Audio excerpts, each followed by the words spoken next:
India এটা কি করলো, কি বলবো আর, মানে বলার আর কোনো ভাষা নেই, কোনো ভাষা নেই। এই ম্যাচ এইভাবে হেরে যাবে ভাবতে পেরেছিস তুই? মানে আমি একটা কথা ভাবি যে 1573 রান, 1573 রান একটা ম্যাচে, 1500 চারটে ইনিংসে 1573 রান হয়েছে। তাহলে এই মাঠের রেপুটেশনটা ভাব তুই কোথায় গেল। এই যে হেডেনলি করে হাওয়া মাচিয়ে রেখেছিল সবাই, যে লিডসে খেলা, সুইং হবে, এই হবে, বল দেখা যায় না, ফোর্থ ইনিংস কোথায়, সেই তো ফোর্থ ইনিংসে 373 রান চেস করে ফেললো ইংল্যান্ড। তবে এই হারার পেছনে আমি ইন্ডিয়াকে দোষারোপ করব অবশ্যই, সেটাতে আমরা আসছি, কিন্তু আরেকটা জিনিস ভাব, সেই বাহাতি ব্যাটসম্যান, সেই বেন ডাকেট, সেই ছিল ট্রেভিস হেড একজন ছিল, আবার এই বেন ডাকেট, সে এসে 149 মেরে ম্যাচ বার করে নিয়ে চলে গেল। ভাই আমি তো বুঝতে পারি না যে এরা সত্যি এত চেজিং কেন, চেজিং এ ওরা কেন সব থেকে ইংল্যান্ড, আর যার জন্য সত্যি করে congratulations to England cricket team, একদম ওয়েল ডিজার্ভ উইন, একদম বলতে হবে নয় হারবো নয় জিতবো, মিডিলে থাকবো না, দিস ইজ কল্ড বেসবল। এটা তার প্রমাণিত হয়েছে। আমরা আগের ভিডিওটাতে বলছিলাম যে জিতবে কিনা, 2022 এ 378 চেস করেছিল, আবার 2025 এ এসে আবার 373 চেস, 371 চেস করলো। আর টোটালি যদি আমরা বলি, টোটালে হচ্ছে 404 রান হাইয়েস্ট চেস করেছিল হেডিংলির মাঠে আর কি, আর এটা হচ্ছে সেকেন্ড হাইয়েস্ট হলো চেজিং এ, ফোর্থ ইনিংসে রান চেজের কথা যদি আমরা বলি। আর আরেকটা যেটা কথা, ইন্ডিয়া যে হারলো, আমি এর পিছনে একটা জিনিস আমরা আগের ভিডিওতে আলোচনা করেছিলাম, এটা মনে পড়ছে কিনা জানি না তোর, যে মিডিল লাস্ট অর্ডারে যে আমরা তাসের ঘরের মতো যে ভেঙে পড়েছে, 73 রানে, দুটো ম্যাচে 73 রানে 8 থেকে 9 খানা উইকেট পড়েছে লাস্টে গিয়ে। এটা কিন্তু একদম ভাইটাল পয়েন্ট বলেছে। এখন এসে দাঁড়ালো কিন্তু এই জিনিসটা কেউ গোনাতেও ধরেনি যে এটা তো জাদেজা থেকে শুরু হলো, জাদেজা, শার্দুল ঠাকুর, এদিকে প্রসিদ্ধ কৃষ্ণা, সিরাজ, বুমরা, এদের কোনো কন্ট্রোলই নেই। প্রথম ম্যাচেও দেখলাম, সেকেন্ড ম্যাচেও দেখলাম, পুরোপুরি কোলাপস। এটা সব থেকে বড় কারণ। আর আরেকটা যদি কারণ থেকে থাকে, সেটা হচ্ছে ক্যাচিং। কতগুলো ক্যাচ মিস হয়েছে তুই আর বলিস না। তা একটা ক্যালকুলেশন আমি তোকে বলি, যে আমাদের ফোর্থ ইনিংসে যে আমরা রান চেজিং এ গেছিলাম, সেটাতে ক্যাচ ছাড়ার পর 186 রান অ্যাড হয়েছে, 186 রান হয়েছে, ক্যাচ ছাড়ার পর। আর তারপরে কি ক্যাচ ছেড়েছে জয়সওয়াল, তো নিজে দায়িত্ব করে ক্যাচ ছেড়ে। সেই সময় কিন্তু বুমরা একটা কথা বলেছে যে হয়তো ছেলেপেলেরা পরিশ্রম করছে ঠিকই, কিন্তু ম্যাচ বলে না, ক্যাচেস উইন ম্যাচেস, পরিষ্কার কথা, এটাই মেন কাল হয়ে দাঁড়ালো।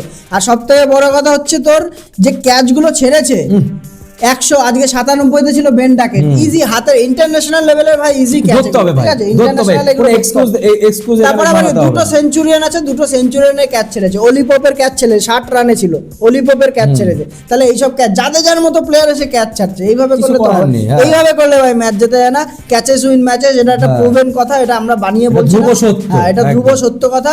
এইখানে ইন্ডিয়া মেনলি হেরেছে। 471 করুক, 364 করুক, যাই করে থাকুক, ইন্ডিয়া হারের পেছনে মেন কারণ হচ্ছে লোয়ার অর্ডার কোল্যাপস আর হচ্ছে ক্যাচিং। এটা হচ্ছে মেন। এখানে কোনো এক্সকিউজ দেওয়ার জায়গা নেই ভাই। আর আমরা যদি বোলিং এর উপরে আসি, 19 ওভার বল করেছে লাস্ট, কবে দেখেছি আমার মনে নেই, বুমরা 19 ওভার ফোর্থ ইনিংসে বল করেছে, কিন্তু একটা উইকেট পায়নি। এটা লাস্ট মোহাম্মদ সিরাজ, মেন দুটো বোলার যে মোহাম্মদ সিরাজ, বুমরা, এরাই উইকেট পায়নি। আমরা পুরোপুরি কিন্তু এটার পিছনে, এই ম্যাচ যদি জিততো, আমরা এর আগের ভিডিওতেও আলোচনা করেছি যে এর পিছনে বুমরার আর বড় হাত ছিল এর পিছনে। যদি উইকেট পেত বুমরা, তাহলে একমাত্র জেতার এখানে কথা ছিল।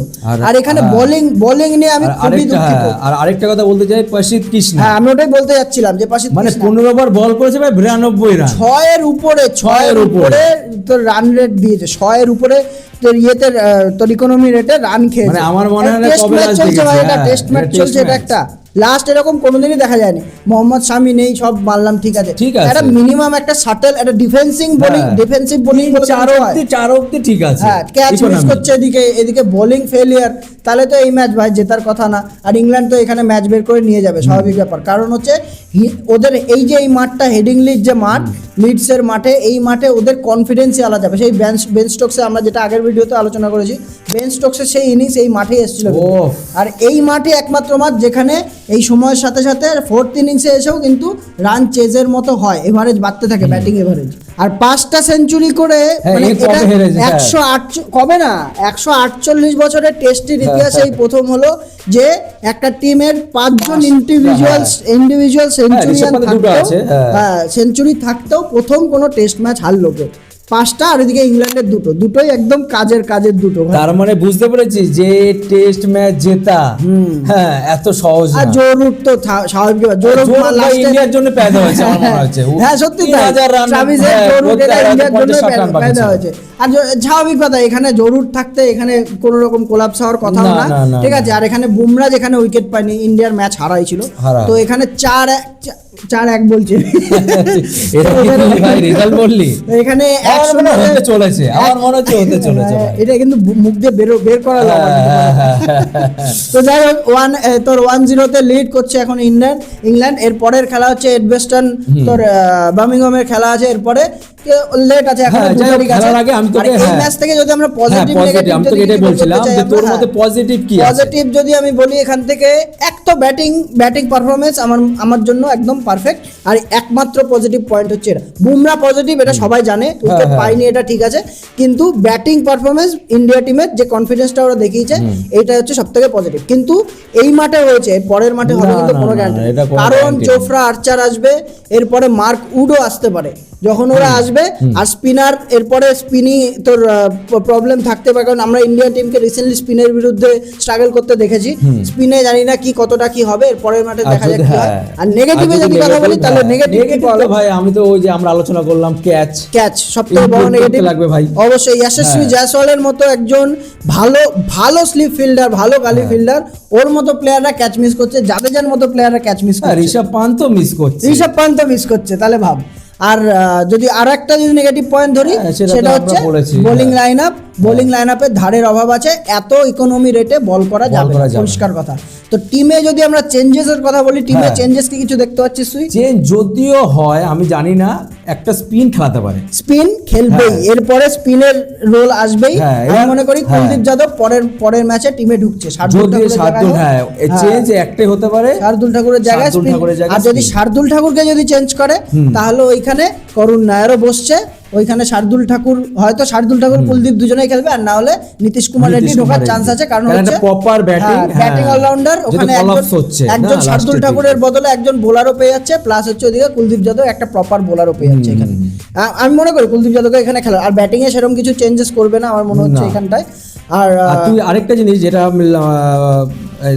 আমি পার্সোনাল প্রশ্ন করছি, তুই শুভমন গিলের ক্যাপ্টেনশিপ নিয়ে কি বলবি? ক্যাপ্টেন্সির উপরে যদি আমি আসি, দেখ এখানে না ক্যাপ্টেনের হাতে সেরকম কিছু করার না, একটা ম্যাচ পরের কথা, আমি এটা নিয়ে বলছি না।